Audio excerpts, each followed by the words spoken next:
കഴിഞ്ഞ ദിവസം ഒരു ന്യൂസ് കാണാനിടയായി. പ്രസവം കഴിഞ്ഞ് വയറ് കുറയ്ക്കാൻ വേണ്ടിയിട്ട് കോസ്മെറ്റിക് സർജറി ചെയ്ത ഒരു ഇരട്ടക്കുട്ടികളുടെ അമ്മയുടെ കൈകാൽ വിരലുകൾ മുറിച്ച് കളയേണ്ട ഒരു അവസ്ഥയിലേക്ക് വന്നു എന്നുള്ളത് നമുക്ക് ഈ ഒരു വാർത്തയുടെ കുറച്ച് ഭാഗങ്ങളൊന്ന് കാണാം.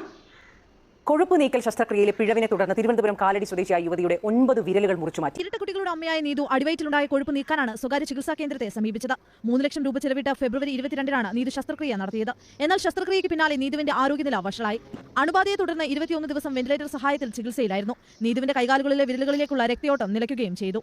ഇന്നലെയാണ് നീതുവിന്റെ ഇടതുകൈയിലെ 5ഉം ഇടതുകാലിലെ 4 വിരലുകൾ നീക്കിയത്. അടിവയറ്റിലെ മുറിവുണങ്ങാത്തതിനാൽ തൊലിവെച്ച് പിടിപ്പിക്കുകയും ചെയ്തു.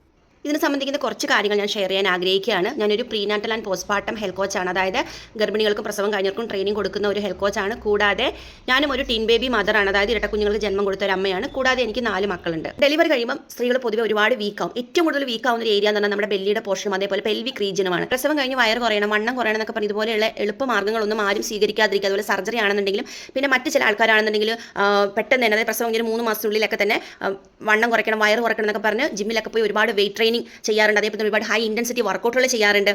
ഈ കണ്ടീഷൻസ് ഒക്കെ നമുക്കുണ്ടാകും. ചിലപ്പോൾ ഡെലിവറി കഴിഞ്ഞവരിൽ പ്രത്യേകിച്ച് ഇരട്ടക്കുഞ്ഞുങ്ങളുടെ അമ്മമാർക്കൊക്കെ ഇത്തരം കണ്ടീഷൻസ് ഉണ്ടാവും. അപ്പം ഇതെല്ലാം കറക്റ്റ് ചെയ്യാൻ നമ്മൾ ചെയ്യേണ്ടത് കൃത്യമായ വ്യായാമം തന്നെയാണ് ചെയ്യേണ്ടത്. പക്ഷേ നിർഭാഗ്യവശാൽ പല കേസിലും സംഭവിക്കുന്നത്, ഇന്നത്തെ പല സർജറിക്ക് പോകുന്ന പലരും എന്നിട്ട് പലതരത്തിലുള്ള ആരോഗ്യ പ്രശ്നങ്ങൾ അവർക്ക് വരുന്നു. മാത്രമല്ല